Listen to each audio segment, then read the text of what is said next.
What you're about to hear is the supposed sound of a Russian cosmonaut taking some of his last breaths in space. Warning, this audio is pretty unsettling.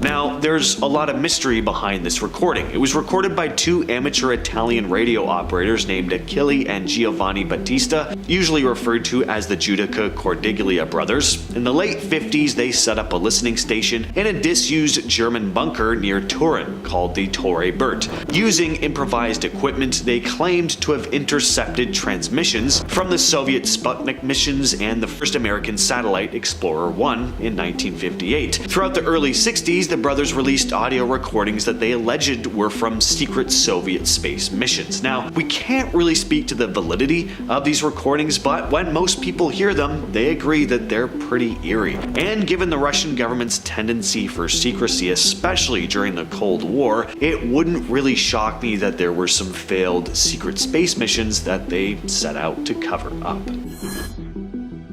For the sake of my life, speak up, you fool. These are said to be some of the last words spoken by Soviet cosmonaut Vladimir Komarov as he plummeted to the ground during the doomed Soyuz 1 mission.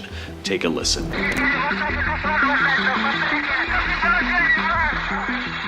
That is a real recording of Komarov's last transmission to ground control. Now, as to the exact words he's saying, there is some debate on that. I don't speak Russian, but if anyone in the comments does, let me know what you think he's saying, because apparently it's really hard to make out. I've heard it sounds like he's speaking a bunch of gibberish even, which, I mean, fair enough. I probably would be too if I were in his situation. Now, if you don't know the circumstances of the Soyuz 1 mission, it was the first crewed flight of the Soyuz spacecraft, launched on April 23, 1967. There were a lot of technical problems from the start, but despite the difficulties, Komarov completed the mission and began his descent back to Earth. But during the landing, the parachute failed to deploy correctly. This caused the descent module to crash into the ground at high speed, killing him on impact. This was the first in-flight death in the history of spaceflight.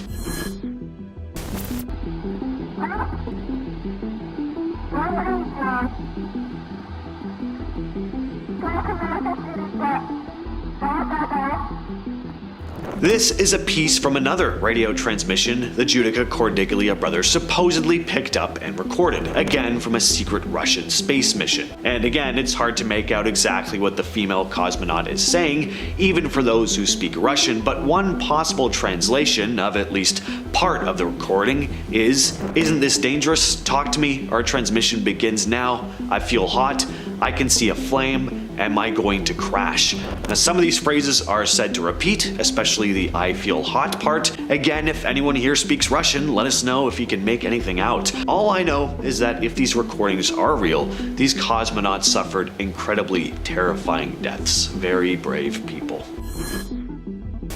I've got a question about Starliner. There's a strange noise coming through the speaker. I don't know what's making it. This is what astronaut Butch Wilmore told Mission Control at Johnson Space Center in Houston while stationed on the International Space Station. Take a listen. Houston 2, got a question about Starliner. There's a strange noise coming through the speaker, and I didn't know if you could connect into the Starliner and let me keep my... On August 31st, Wilmore heard strange sounds coming from a speaker inside the Starliner spacecraft. He wasn't sure if the noise was due to a connection issue or something else, so he asked the dispatchers in Houston to investigate. He also let ground control listen to what he was hearing. He held his microphone up to the speaker in the Starliner, and this is a piece of the audio. It's definitely creepy. Take a listen. Can you figure out what's going on? Here we go.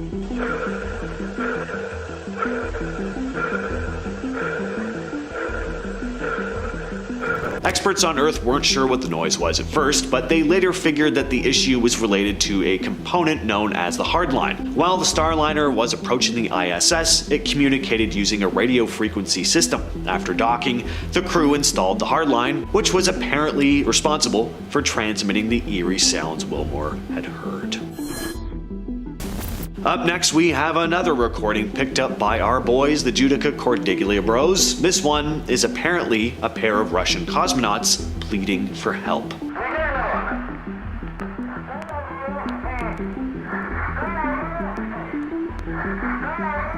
This recording is from May 17th of 1961. Throughout the recording, you can hear the voices of two men and a woman. Again, it's hard to make out what they're saying, but many have translated some of the phrases, which seem to be panicked cries for help.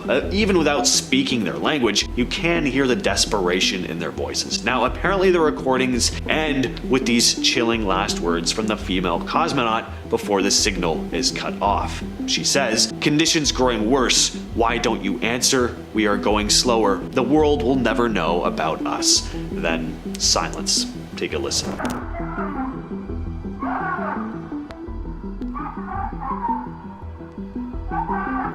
It's a creepy recording. You can hear the pain in her voice at one point, as if she's just given up. Now, apparently this transmission was also picked up in Alaska and Sweden.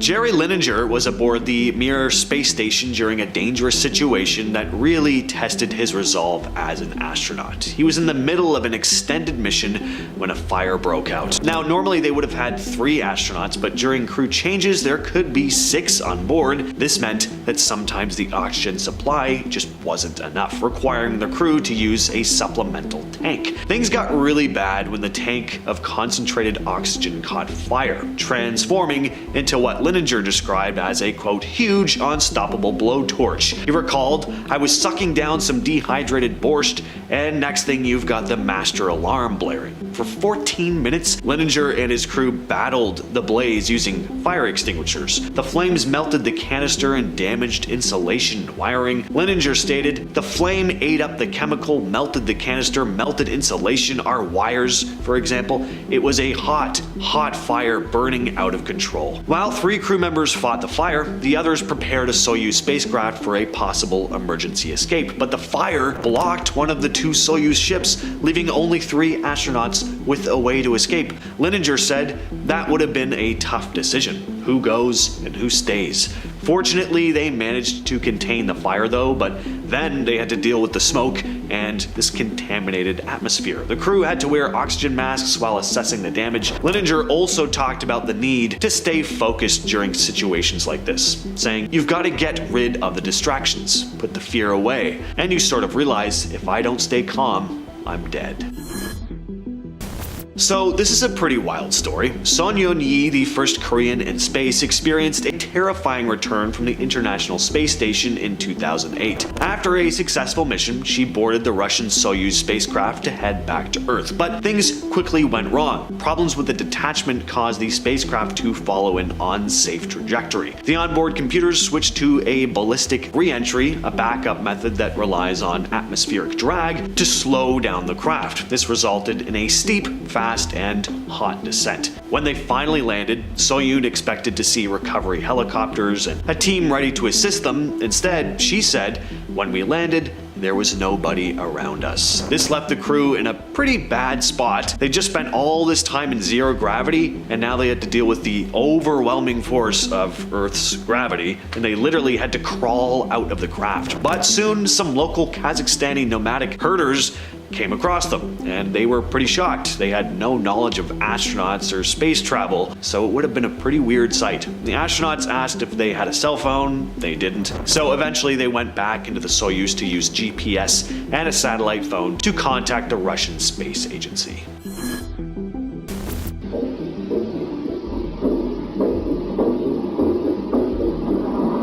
What you've just heard are said to be the dying heartbeats of a Russian cosmonaut. Again, this recording comes to us from the pair of Italian radio operators, and it was recorded in February of 1961. Now, I know this doesn't really count as last words, but an interesting tidbit about this one, the brothers took this recording to a heart surgeon named Dr. A.M. Dogliotti, who apparently told them this is the heart of a dying man. Definitely another unsettling recording. The last transmission picked up by the Giudica Cordiglia brothers is a supposed SOS message. This one was recorded on November 28th of 1960. The message apparently says, "SOS to the entire world." The story goes that it came from a moving space vehicle and was repeated 3 times. Take a listen.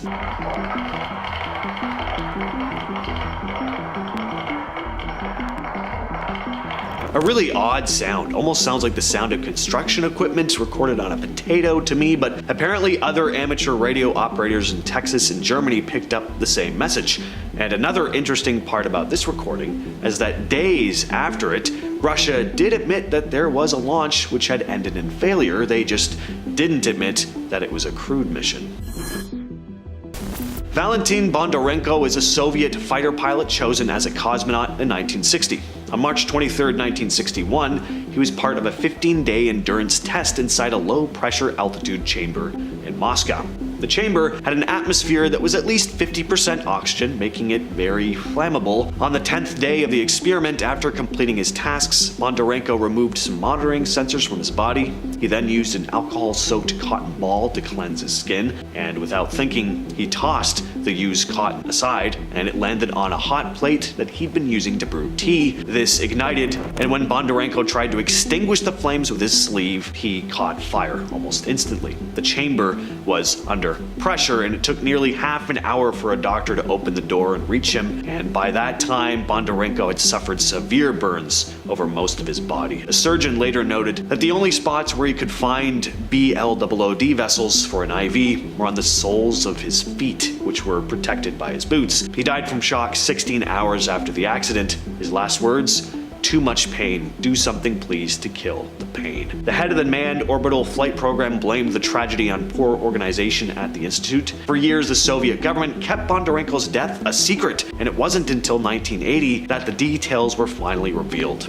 In honor of his contributions to space exploration, a crater on the moon's far side was named after him. David Shaw was an accomplished technical diver with a reputation for fearless exploration, and he descended into the inky blackness of Bushman's Hole, which is South Africa's deepest submerged freshwater cave. His mission was as noble as it was perilous: to recover the remains of Dion Dreyer, a young diver who had tragically perished there 10 years earlier. At an astounding depth of 270 meters or 886 feet, where the weight of the water above exerts crushing pressure and sunlight is just a distant memory, Shaw located Dreyer's body entangled in the cave's silt and lines. As he wrestled to free the remains, the situation grew increasingly dire. His helmet-mounted camera recorded his muffled, tension-filled words, quote, "I can't get him loose." Those were the last words ever heard from David Shaw. Moments later, both divers were claimed by the abyss. The haunting footage has never been publicly released, preserving the final solemn moments of a man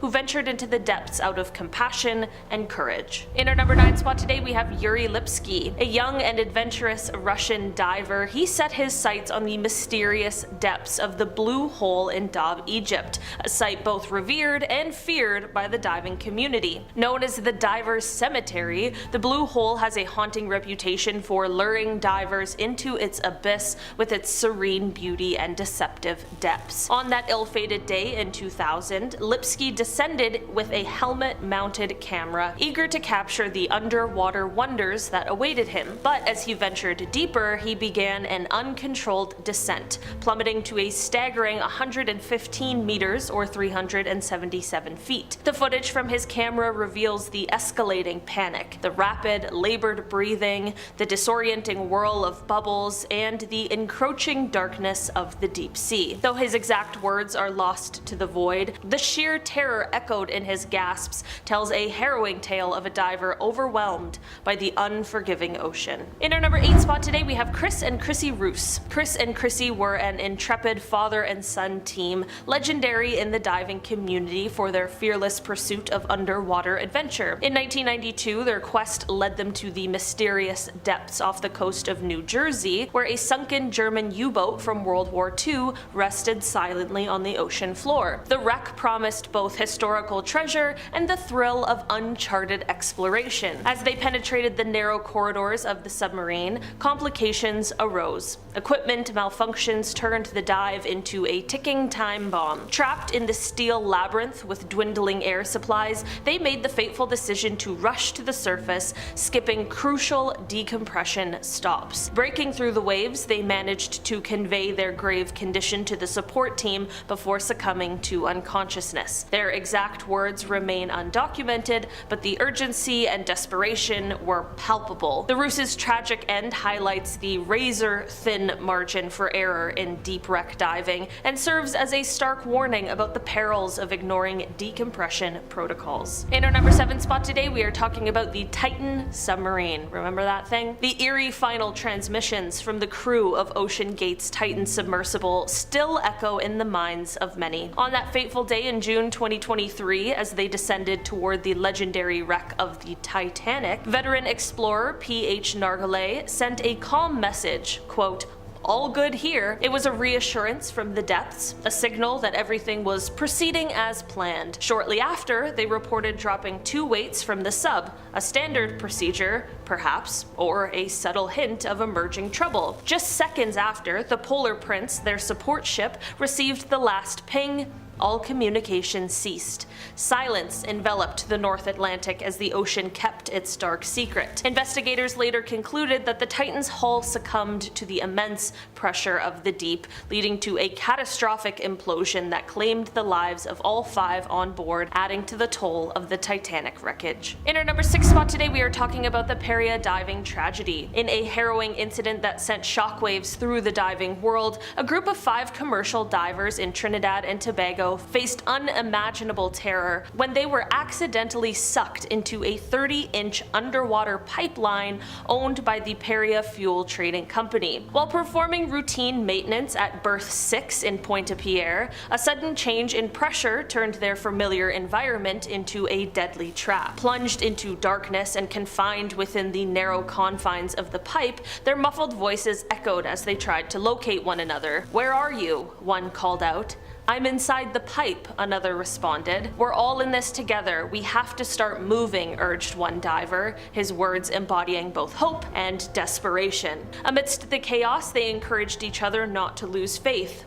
"Don't worry, God is good and he'll get us through this." Tragically, only one diver managed to navigate the perilous path back to the surface, while the others were later found lifeless. This chilling account not only highlights the extreme risks associated with deep-sea diving, but also serves as a reminder of the courage and camaraderie shared among those who explore the ocean's unforgiving depths. It's a story that lingers in the mind, prompting us to reflect on the fine line between adventure and catastrophe beneath the waves. In our number 5 spot today, we are talking about Jacob Childs. Lost at sea with nothing but the horizon in every direction, Australian diver Jacob Childs faced a situation that would terrify even the most seasoned adventurer. 30 miles off the coast of Queensland, he had accidentally drifted away from his diving group, finding himself utterly alone in the vast expanse of the ocean, an absolute nightmare. Realizing the gravity of his predicament, Jacob pulled out his GoPro to record what he thought might be his final moments,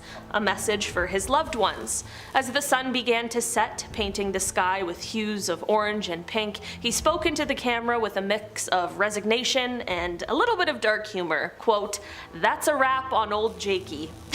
For 6 harrowing hours, he battled not just the physical challenges, but also the mental strain of isolation. His wetsuit kept hypothermia at bay, and a bright orange marker doubled as a flotation device and a hopeful sign to any passing rescuers. Thirst gnawed at him, but he remained remarkably calm, reasoning that panic would do more harm than good. Just when hope seemed dimmest, a search and rescue plane spotted the flash of his marker against the endless blue, leading to his miraculous recovery. Astonishingly, Jacob was back underwater the very next day, undeterred by his brush with death. I wouldn't be able to say the same if that happened to me. I'd swear off water forever, I think. In our number 4 spot today, we have the Kursk Sailors. Deep beneath the frigid Arctic waters, the Russian submarine Kursk lay silent after a devastating explosion in 2000. In the oppressive darkness of the sunken vessel, Lieutenant Captain Dmitry Kolsnikov and 22 fellow sailors sailors found themselves trapped in the 9th compartment. With electricity failing and hope dwindling,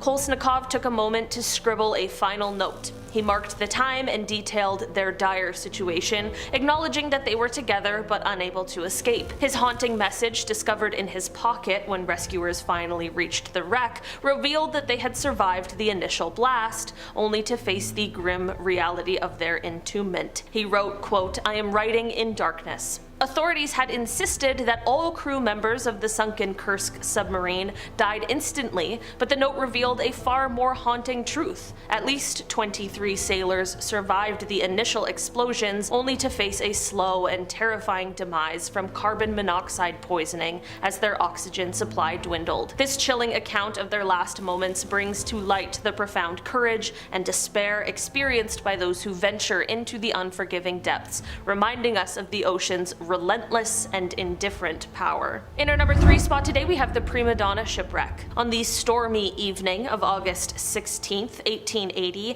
Captain James L. Lewis penned what would become his final letter to his pregnant wife from the port of Port McDonnell. With the Primadana's hold filled to the brim with potatoes and hopes of a swift journey home, he wrote tenderly, "Give all our dear children a kiss for me." But his words carried an ominous weight as he added, "There is every appearance of bad weather coming on again." Ignoring the harbor master's danger signal and the treacherous swells rocking the ships, Captain Lewis made the fateful decision to set sail for Port Adelaide. The Primadana vanished into the tempest, never to be seen again, taking with it the lives of Captain Lewis and his 3 crew members. His haunting last words stand as a chilling reminder of the unforgiving sea and the line between determination and peril. The mystery surrounding the ship's disappearance only adds to the lore of those claimed by the depths, leaving us to ponder the final thoughts of those who venture into the unknown. In our number 2 spot today, we have Sheek Exleys dive. Sheek Exley was a name spoken with reverence among cave divers, a pioneer who charted the uncharted and danced on the edge of the abyss. In 1994, his relentless quest for discovery led him to the depths of Mexico's Zacaton sinkhole, one of the deepest water-filled pits on the planet. With determination and a lifetime of experience,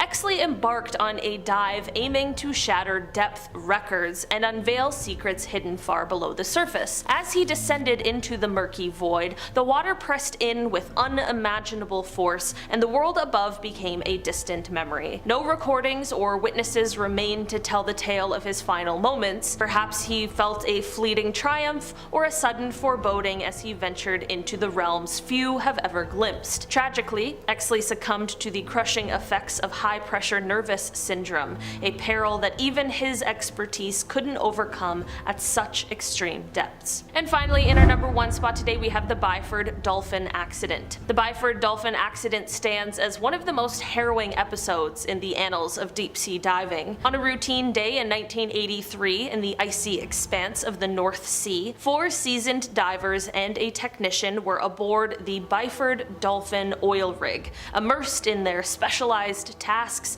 within a decompression chamber. Without warning, a catastrophic malfunction triggered an explosive decompression, a sudden change in pressure so severe that it defies imagination. The men had no chance to react. There were no frantic shouts or final messages, just an instantaneous and tragic end. The sheer abruptness of the disaster leaves a haunting void where last words might have been, compelling us to contemplate the silent perils that accompany the deep-sea diver's world. This incident not only underscores the razor-thin margin for error in such extreme environments, but also serves as a somber reminder of the hidden forces that can turn the depths into a realm of unforgiving danger in the blink of an eye. Michael J. Adams was an astronaut who flew the X-15 rocket plane, a cutting-edge aircraft at the time. His last flight was on November 15, 1967. He reached an altitude of 266,000 feet, but when the nose of the X-15 veered off course by 15 degrees as he descended,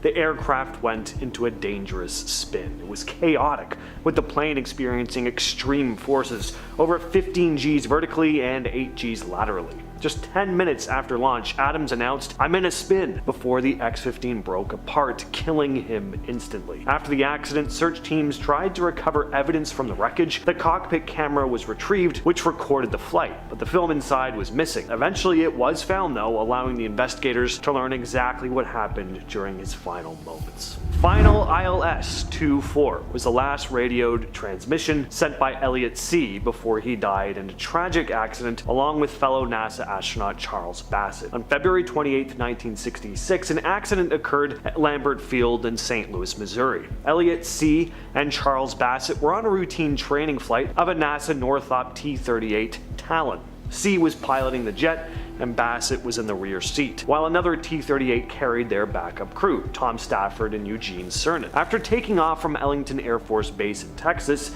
they ran into trouble. As they approached St. Louis, they missed their landing marker and overshot the runway. C tried to land on the southwest runway. As he descended, the plane dropped too far left, and he activated the afterburner to gain altitude while turning right. Unfortunately, at 8:58 a.m., the jet crashed into the roof of McDonnell Aircraft's Building 101, where the Gemini spacecraft was being assembled. The T-38 lost its right wing and cartwheeled into a parking lot. Both astronauts died instantly from the impact. C was found ejected from the cockpit, still strapped to his seat. Bassett's body was discovered later in the building. The crash also injured 17 McDonnell employees. American test pilot Michael Albury died in 2014 during a test flight, his last words being "pitch up" moments before the accident. On October 31st, 2014, the VSS Enterprise, a Spaceship Two experimental space vehicle, crashed into the Mojave Desert. The flight, known as Powered Flight 4, was the first powered test in 9 months and aimed to test a new hybrid rocket engine using nylon fuel instead of rubber. The VSS Enterprise was piloted by Peter Seibold and co-piloted by Michael Alsbury. After being released from its carrier aircraft, VMS Eve, the space plane fired its engine as planned. Just 11 seconds into the flight though, the Enterprise broke apart, creating a massive debris field stretching 35 miles. Witnesses reported seeing a parachute before the crash. Tragically, Alsbury was killed in the incident, while Seibold survived with serious injuries and was transported to a nearby hospital. Seibold managed to escape the wreckage and was parachuted to safety. It was a rare given the circumstances. He reported that the aircraft broke apart around him, but his parachute deployed automatically after he unbuckled his seat. In 1966, during the Gemini 8 mission, David Scott radioed to ground control after a seemingly successful dock, stating, quote, "Flight, we are docked. Yes, it's really a smoothie." Little did he and Neil Armstrong know that things were about to be the exact opposite of smooth. Gemini 8 was launched on March 16, 1966. It was going to be a historic flight, the first ever docking in space, where the Gemini spacecraft would link up with an Agena target vehicle. The plan was for astronauts David Scott and Neil Armstrong to spend 3 days in space doing experiments and a spacewalk. Well, shortly after docking, Scott and Armstrong noticed the spacecraft was starting to roll uncontrollably. Armstrong tried to stabilize using its thrusters, and it stopped for a moment, but then it started rolling again. Out of communication range with mission control, they had to make a quick decision. They realized that the high spin rate could damage the spacecraft or even cause the Agena to explode, so they undocked from it. But without the added weight of the Agena, the Gemini began to spin even faster. Unfortunately, they'd used up a lot of their re-entry fuel while stabilizing the spacecraft, so they had to cut the mission short and make an emergency landing. Scott later praised Armstrong, stating the guy was brilliant. He knew the system so well, he found the solution, he activated the solution under extreme circumstances. It was my lucky day to be flying with him. On July 16, 2013, Italian astronaut Luca Parmitano's spacewalk of the ISS was cut short when he reported that water was filling up his spacesuit. As he was working outside, water started leaking into his helmet. Total nightmare scenario. But not only was his helmet filling with water, but it was floating around and blocking his vision, made it hard to hear because of the weightlessness in space. Parmitano ended up spending just over an hour outside, making it one of the shortest spacewalks in ISS history. He later said, "I started going back to the airlock and the water kept trickling. It completely covered my eyes and my nose. It was really hard to see. I couldn't hear anything. It was really hard to communicate. I went back using just memory, basically going back to the airlock until I found it. Fortunately, he made it back inside the ISS safely, but the experience, understandably, left him pretty shaken. Charles Conrad famously described the Apollo 12 mission as, quote, a small step for Neil, but a long one for me. And at no time was that more clear than when not one, but two lightning strikes hit the shuttle on takeoff. Terrifying. On November 14th, 1969, Apollo 12 launched from Kennedy Space Center at 11:22 a.m. Things were looking kinda ominous though. There were dark clouds overhead, heavy winds. I'd be uneasy getting on a plane in conditions like that, let alone a rocket heading to space. Just over 35 seconds into liftoff, the Saturn V rocket was struck by lightning, causing a voltage surge that knocked out all three fuel cells, leaving the spacecraft to run solely on its batteries, which weren't powerful enough for all the systems. And then a second lightning strike hit 52 seconds into takeoff, taking out what's called the 8-ball attitude indicator. They were worried that the lightning might have affected the command module's parachutes. It was too late to really do anything about it though, so they just kept that information from the crew. Luckily, in the end though, the parachutes deployed just fine, and the Apollo 12 mission was a success. Theodore Freeman was an American astronautical engineer and test pilot who became a NASA astronaut in 1963. Sadly, he was the first astronaut to lose his life when his T-38 jet crashed on October 31st, 1964. On that day, Freeman was flying back to Houston after some training in St. Louis. The flight was delayed thanks to fog, which turned out to be partially responsible for the accident. Now, as he approached Ellington Air Force Base, a flock of geese was reported in the area. One of these geese struck the left side air intake of his craft, causing the engine to flame out. The engine out, Freeman tried to land on the runway but realized he was too low and might hit nearby military housing. So he banked away from the runway and prepared to eject. But unfortunately, because the jet was nosing down, he ejected nearly horizontally. His parachute failed to deploy in time, and he died on impact. Freeman knew the risks that came with being an astronaut though, and despite these risks, he was passionate for his work. To quote him, "We don't look on this as dangerous work. It's about the most fascinating job I could imagine. Too much pain. Do something please to kill the pain." These were the last words spoken by Valentine Bondarenko, a Soviet fighter pilot who was selected as a cosmonaut in 1960. March 23, 1961, he was on a 15-day endurance experiment inside a low-pressure altitude chamber in Moscow. The chamber had an atmosphere that was at least 50% oxygen, making it highly flammable. On the 10th day of this experiment, after finishing all his tasks for the day, Bondarenko removed some monitoring sensors from his body. Then he started using an alcohol-soaked cotton ball to clean his skin. He tossed it aside without thinking, and it happened to land on a hot plate he was using to brew tea. The cotton ignited, and when Bondarenko tried to put out the small fire with his sleeve, he caught on fire almost immediately. The chamber was under pressure, and it took nearly half an hour for a doctor to open the door to get to him. By the time help arrived though, Bondarenko had suffered severe burns over most of his body. He died from shock 16 hours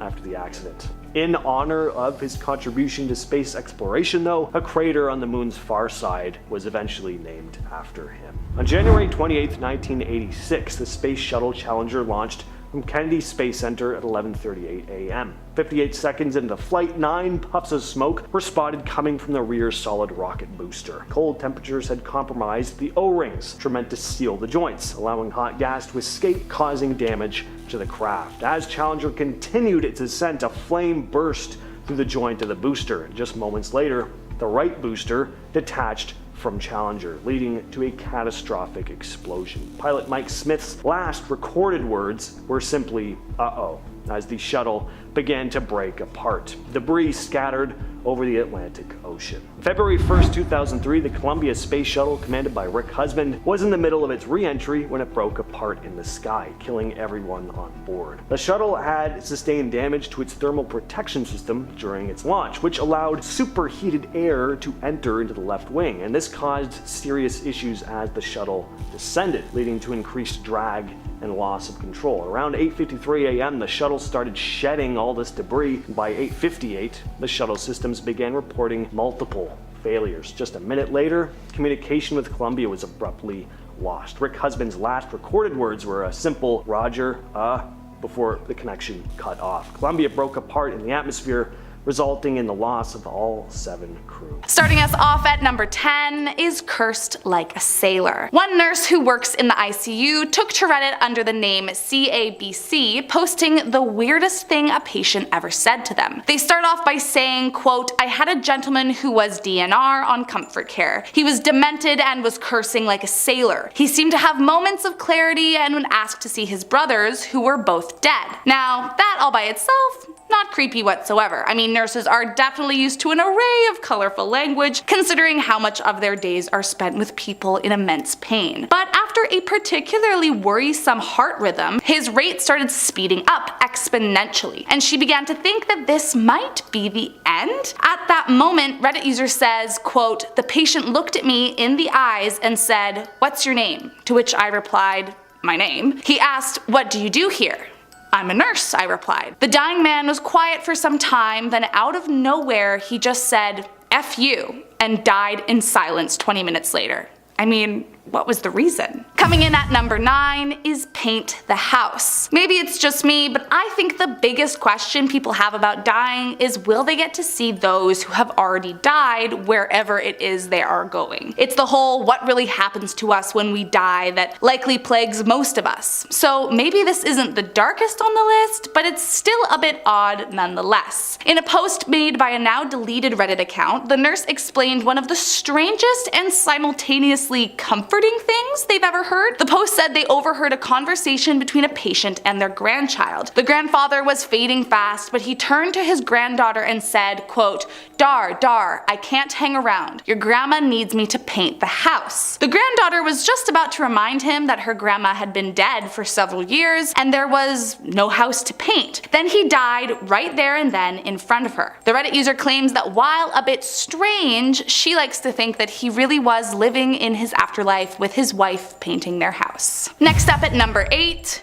he knew. This one comes from Reddit user Paper Rainbow, and they start off by saying that they came into work for an early shift and were handed over to a patient who had been experiencing high levels of anxiety, including a panic attack the previous evening. Reddit friend continues on saying that all morning the patient had still been quite anxious, but was showing nothing that was concerning and that tests were still coming back fine. So they were merely there to sit with him and make sure he felt okay. But then things started getting weird. The patient starts getting worse, breathing, lying in fetal, and looking like they're on the brink of another panic attack. So the Reddit user tries to reassure them, saying doctors will be here in 10 minutes and to please lie on his back so that they can better monitor his breathing. He refuses, saying, quote, "I won't make it until they get here and I won't face the other way." Still, the patient continued to be really agitated, so this time the nurse suggested to move for comfort. That's when he said, quote, "I won't make it until the doctors get here. If I turn to face the other way, I'll be gone." The patient repeated this phrase over and over and over. Then sure enough, as soon as the doctors walked in, he turned to the other side and died. I mean, that can't have just been a coincidence. Coming in at number 7, I understand. In a now deleted Reddit account, one nurse posted saying that although they had heard many strange or concerning last words from a patient, that this one was the creepiest. They started off by explaining that the man was obviously on his deathbed and that they knew he didn't have much time left, as he was experiencing renal failure. Apparently the patient has been pretty quiet for some time, but then all of a sudden his eyes got wide and he loudly yelled, "I see a bright light. Horses. No eyes. No, no, no." He then fell asleep for a bit, and Reddit user goes on to say that he woke up, looked up, and with his last breath he said, quote, "I understand." And he died right at that moment. The user finished off by explaining that, quote, "We know in the medical field that these situations are provoked by a cascade of neurotransmitters in disarray due to tissue and organ failure, but I sometimes have my doubts, and perhaps we are seeing more than we are led to believe." Coming in at number 6 is the Grim Reaper. Hallucinations can apparently be a normal occurrence for patients nearing death due to the high amount of pain meds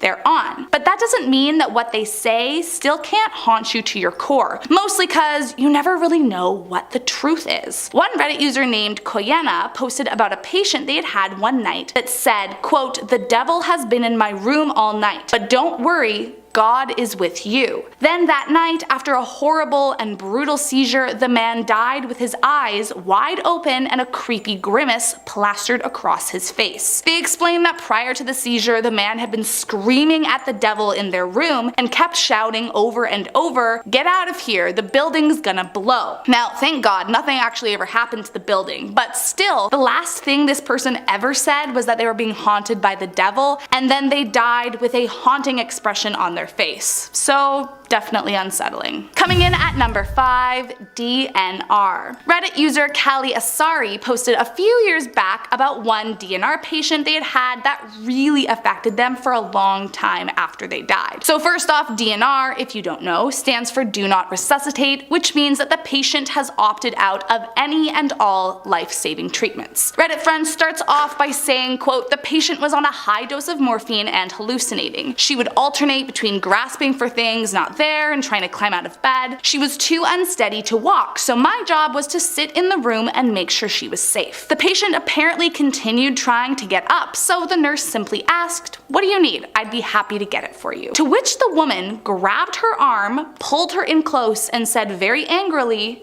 quote, 'Kill me.' Safe to say the nurse was expecting her to ask for some water or something. Obviously the nurse did not kill her, but she did die soon after, and that was the last thing she said before she died. Pretty creepy, if you ask me. Coming in at number 4, a confession. Okay, so this one isn't from a nurse, it's actually from a surgeon, but it's really creepy, so I'm still counting it. There is a lot you might expect someone to confess on their deathbed. Cheating scandals, admitting that they hated something or someone, that they were a drug addict, or maybe there was a secret undercover agent. But this story posted to Reddit by the user Really Unbelievable a few years ago honestly sounds like the start of every plot of a true crime doc I've ever heard of. They say, quote, "Not sure if this is creepy, but a man on his deathbed kept repeating, 'The body is in the woods next to the oak tree,' over and over and over again until he passed." Yes, that is creepy, I would say. Was this man confessing to killing someone and hiding the evidence? Apparently police got involved and they ended up searching the area the patient had mentioned but never recovered any evidence of a body. True, it could have been nothing, but that doesn't really seem like something you'd say without any grounds to back it up. Coming in at number 3, hemorrhaging. This next story was by a now deleted Reddit account and might be one of the goriest stories I've ever heard. The patient was hooked up to a trach, which is a tube connected to your neck that helps you breathe when the patient is not able to do so themselves. A Reddit user says, quote, "I walked up to her and saw bright red blood just started shooting up the vent circuit and immediately obstructed it. This wasn't the first time they'd seen something like this, so they turned to the surgeon and explained that the patient was hemorrhaging, to which the doc apparently replied that it was just a little bit of blood, assuming the nurse was referring to the access site in her groin. The nurse knew that there was no time to waste, so they popped off the vent, but it was worse than they had even imagined. Blood started pouring out of her trach, mouth and nose at an exceeding rate until a pool about 6 feet in diameter circled them on the floor and they were covered from chest down. They said after a few minutes, the patient used her last bit of strength to look into Reddit users' eyes and just say, quote, "Let me die." Coming in at number 2, fire. As I've mentioned, many nurses or medical staff chalk up strange late-stage behavior to pain meds or a way to cope. But this one story by L_3 had her questioning her own sanity for a few days after. Quote, "I had an old lady flag me down in the hallway a few days before she passed, and with her emaciated face and bulging eyes, she said, 'You know where I'm going.' The nurse asked her what she meant by that, to which she replied, 'You know where I'm going when I die, and it ain't up.'" I mean, while it was definitely obscure, our Reddit friend wasn't too freaked out by this point. She simply asked the patient if she would like to see the hospital priest on staff, to which the patient shook her head no and said, "It's too late for that." Then, a few days later, the patient was in bed, eating her dinner, and started screaming. And so the nurse ran in to find her shouting, "Fire, fire, fire, there's fire everywhere." The patient died a few hours later, and the nurse couldn't sleep that night as she was so freaked out that she'd actually witnessed someone seeing the literal fires of hell. And last up in our number 1 spot today is Saw the Devil. Posted by Reddit user Lola CSD 6 years ago, they start off by explaining that their patient was a 20-year-old who had previously been a gang member, then ended up diagnosed with terminal liver cancer. The patient was very angry at the universe, which the the nurse felt sympathy for, considering how young he was when he was dying, but mentioned that he was an incredibly aggressive and angry young man, often spitting in her or his family's faces and calling just about everyone who spoke to him cruel names. His anger only got worse as his condition progressed, but still his family remained by his side. On his last day, the family called in the nurse to the room as he wasn't responding. His eyes were glossed over, his skin cold, and was barely breathing. His mother,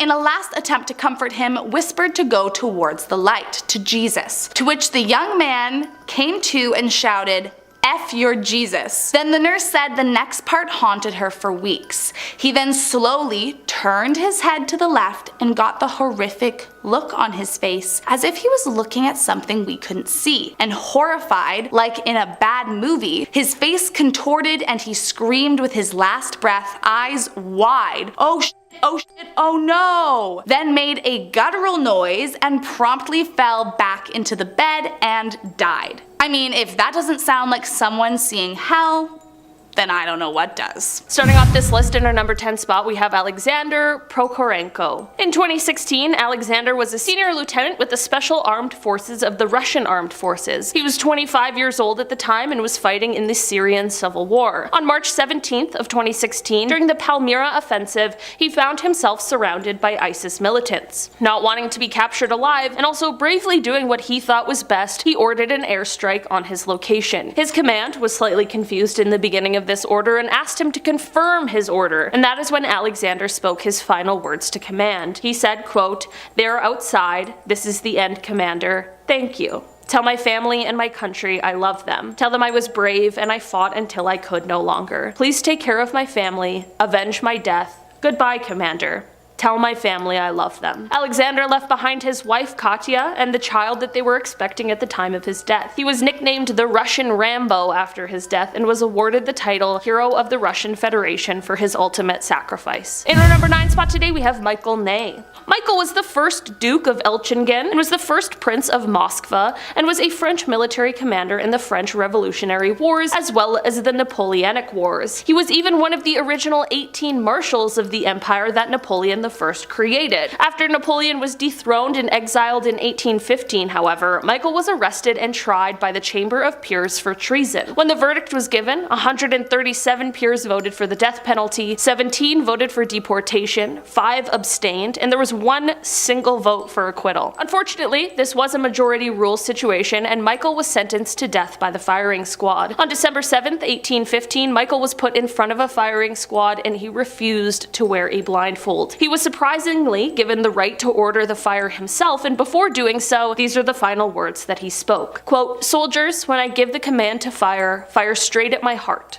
Wait for the order, it will be my last to you. I protest against my condemnation. I have fought 100 battles for France and not one against her. Soldiers, fire." I couldn't imagine having to be the one to order your own death, especially when you don't want to die, so this one definitely leaves quite an eerie feeling. In our number 8 spot today, we have Gregorio Delpelar. Gregorio was a general of the Philippine Revolutionary Army during the Philippine-American War and is known for being one of the youngest generals in the Revolutionary Army at just the young age of 22 years old. He was nicknamed Boy General and was also known for being quite a ladies' man. In 1896, Gregorio finished his Bachelor of Arts and was going on to complete more education, but when the revolution broke out, he enlisted himself for military service. In 1899, the Americans were advancing on the Tiré Pass, and this is the battle that unfortunately was Gregorio's last. He was sadly shot in the neck and died almost instantly. While his last spoken words weren't recorded, it was his final diary entry that I want to talk about today. His final entry read, quote, "The general has given me the pick of all the men that can be spared and ordered me to defend the pass. I realize what a terrible task has been given to me, and yet I felt that this is the most glorious moment of my life. What I do is done for my beloved country. No sacrifice can be too great." It obviously shows how incredibly dedicated he was to his country, and perhaps he had some sort of inkling that this battle just may be his last. At the end of the day, his legacy certainly lives on. In our number 7 spot today, we have Murray Hudson. Murray Hudson was born in 1938 and was a sergeant with the Royal New Zealand Infantry Regiment. On February 13th, 1974, Murray was a drill instructor instructor and was supervising a training exercise when things took a really dark turn. One of the officers in training, or a non-commissioned officer who was participating in this training exercise, accidentally armed a grenade that he was about to throw.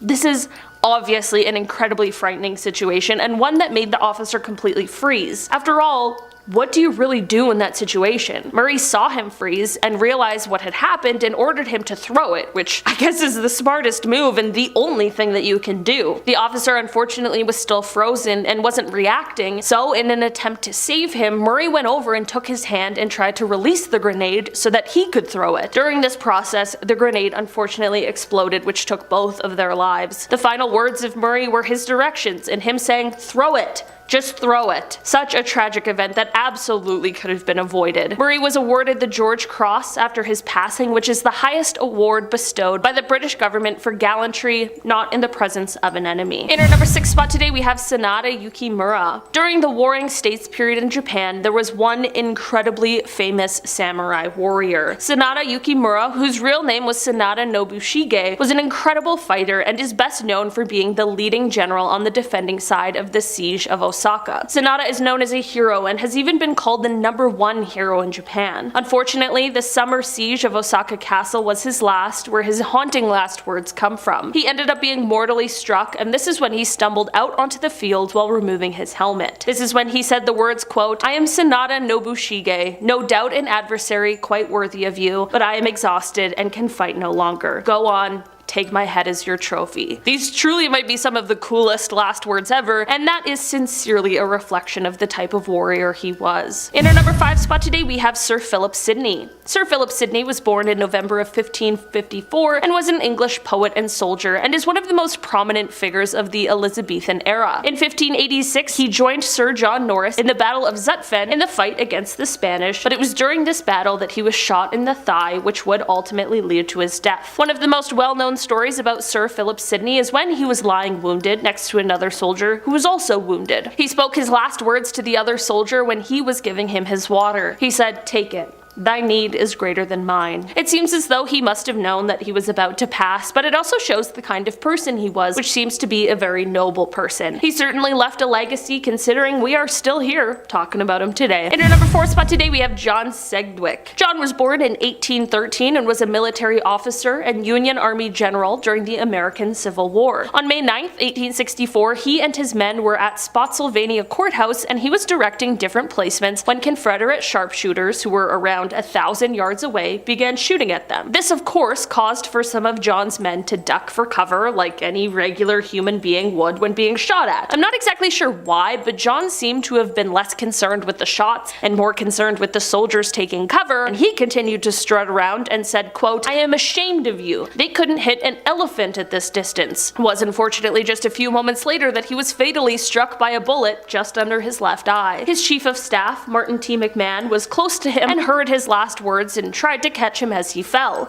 Medical personnel were of course called as quickly as possible, but unfortunately he never regained consciousness. In our number 3 spot today, we have Henri de la Tour d'Auvergne. Henri was a French general who has gone down in history as one of the greatest military commanders in modern history. During the Dutch War in the summer campaign in Salzbach on July 27th, 1675, Henri was struck by one of the first shots. I believe it was also a cannonball, so it was just really not a good scene. He laid on the ground, barely able to breathe, when he uttered his last words, which were, quote, "I did not mean to be killed today." Aside from that being very honest, it's also quite sad. I always like to picture people's final moments as peaceful, or just hope that they have no idea what's happening, but this was of course not the case for him. After his passing, when his death was announced, people all over were mourning the loss, as he was an incredibly well-respected man. In our number 2 spot today, we have Jan Ziska. Jan is a hero in Czech and was lovingly nicknamed One-Eyed Ziska after he lost one and then both eyes during battle. He is still regarded as one of the most prominent military leaders despite living so long ago, which certainly is quite a legacy. There was quite a bit of time during his life where he and his men were fighting against King Sigismund, who was the king of Bohemia. Jan didn't end up passing away in battle, however. He actually died of the plague in 1492. After his passing, his men called themselves orphans because they felt like they had lost their father, and if that doesn't speak to the kind of leader he was, this next bit definitely will. It has been recorded that his last words were, quote, "Make my skin into drumheads for the Bohemian cause. While kind of gross in thought, I think it definitely shows his commitment and passion and how he wanted to lead his men into battle any way he could, even after his passing. In our number 1 spot today, we have Maynard L Beamster. Maynard was a World War II hero who luckily went on to live a very long life after his duty was over. He ended up passing away at the age of 92, and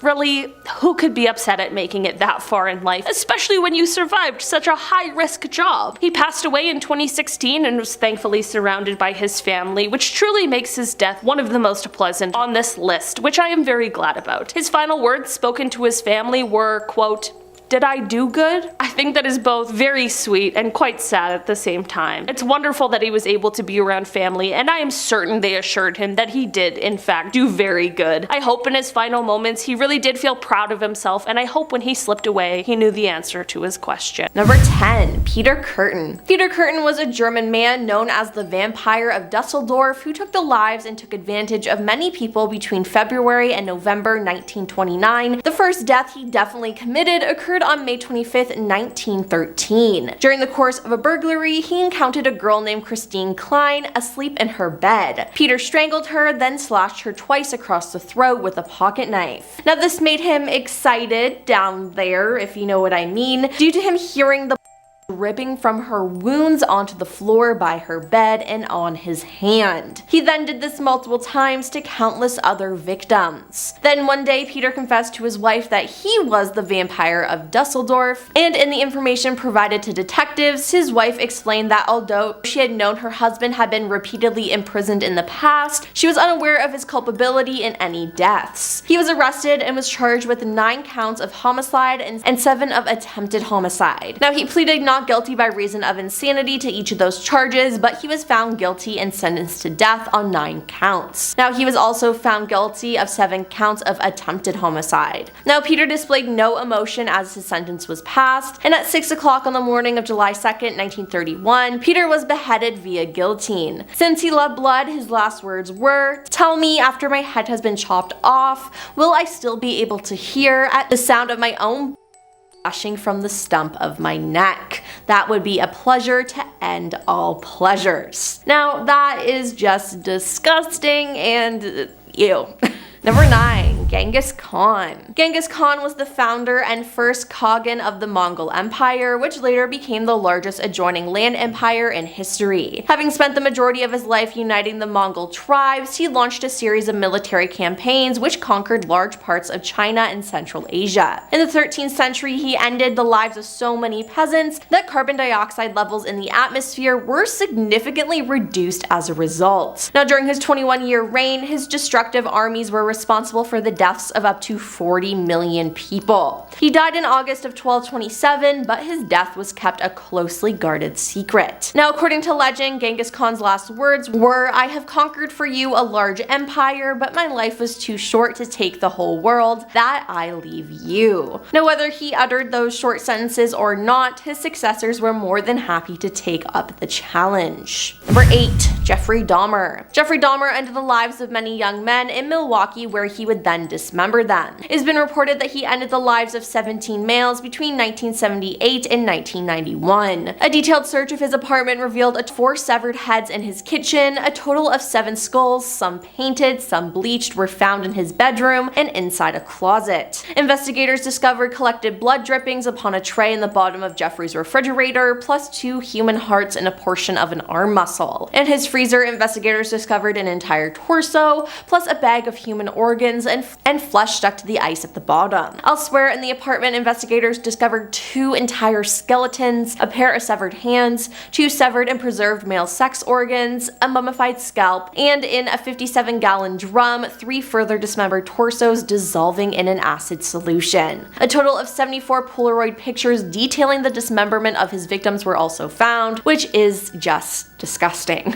Although he was diagnosed with borderline personality disorder and a psychotic disorder, he was found to be legally sane at his trial. He was convicted of 16 counts of ending someone's life and was to serve 16 terms of life imprisonment on February 17, 1992. Then on November 28, 1994, he was beaten to death by Christopher Scarver, a fellow inmate. His last words were, "Christ Jesus came to the world to save all sinners, of whom I am the worst." Number 7. Eileen Warrenos. Eileen Warrenos was an American serial slayer and prostitute who operated in Florida. In 1989 to 1990, while engaging in street prostitution along highways, she shot and robbed 7 of her male clients. Now, she claimed that her clients had either taken advantage of or tried to take advantage of her, and that all the deaths were committed in self-defense. Eileen was sentenced to death for 6 of the deaths, and on October 9, 2002, after 12 years on Florida's death row, she was executed by lethal injection. Her last words were, "I'd just like to say I'm sailing with the Rock, and I'll be back like Independence Day, with Jesus, June 6th. Like the movie, Big Mother Ship and all, I'll be back." Now, that's incredibly unsettling, and I do not like that she said that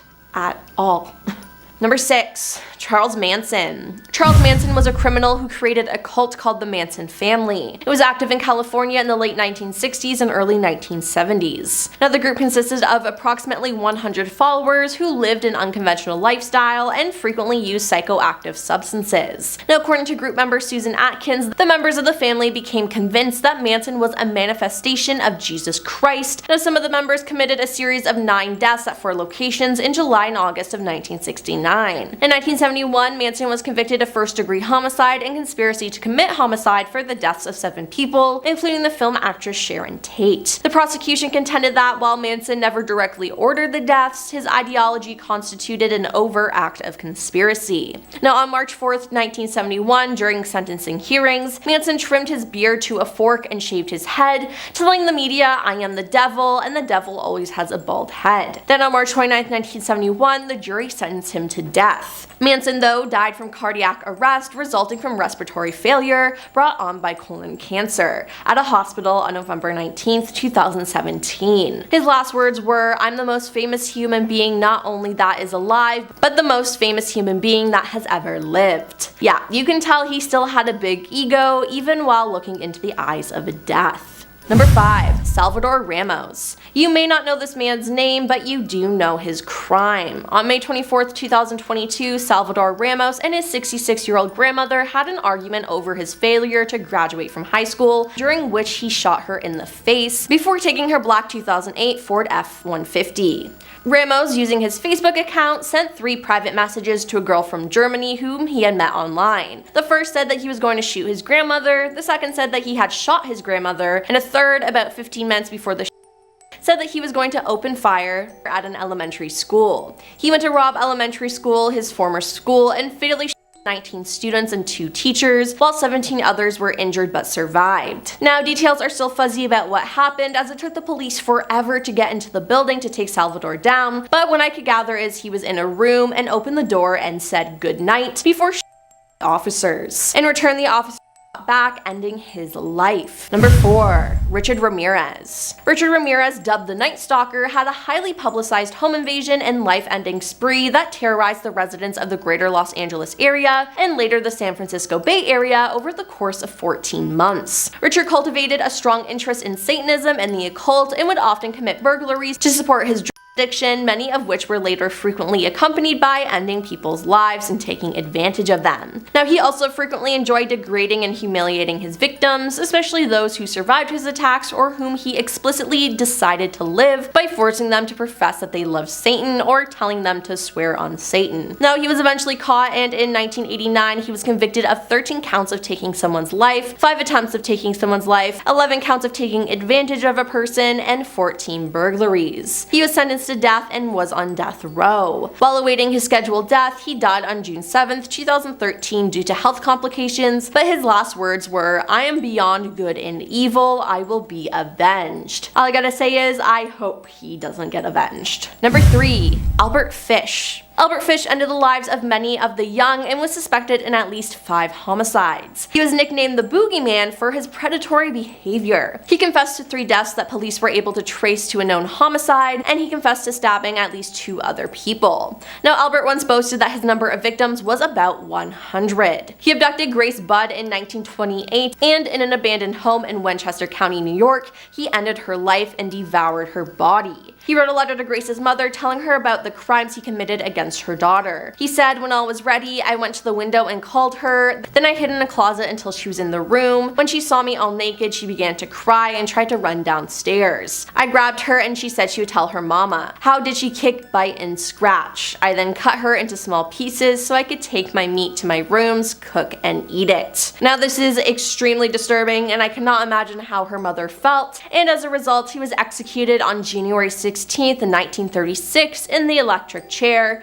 and his last words were reportedly, "I don't even know why I'm here." Which again is disturbing, because did he really think he didn't deserve to die after the horrible crimes he committed? Number 2, Carl Panzram. Carl Panzram was a serial slayer, arsonist, burglar, and someone who took advantage of men. In prison confessions and in his autobiography, he confessed to having committed 21 deaths, only 5 of which could be corroborated. He's suspected of ending the lives of more than 100 men in the United States alone, and several more in Portuguese Angola. He also confessed to having committed more than 1,000 acts of taking advantage of men. His last words were, "In my lifetime, I have murdered 22 human beings. I have committed thousands of burglaries, robberies, larcenies, arsons, and last but not least, I've committed sodomy on more than 1,000 male human beings. For all these things, I am not the least bit sorry." Now again, that's just plain disturbing, as he had no remorse at all. And coming at number 1 is Jake Bird. In 1949, Jake Berg, sometimes referred to as the Tacoma Axe Killer,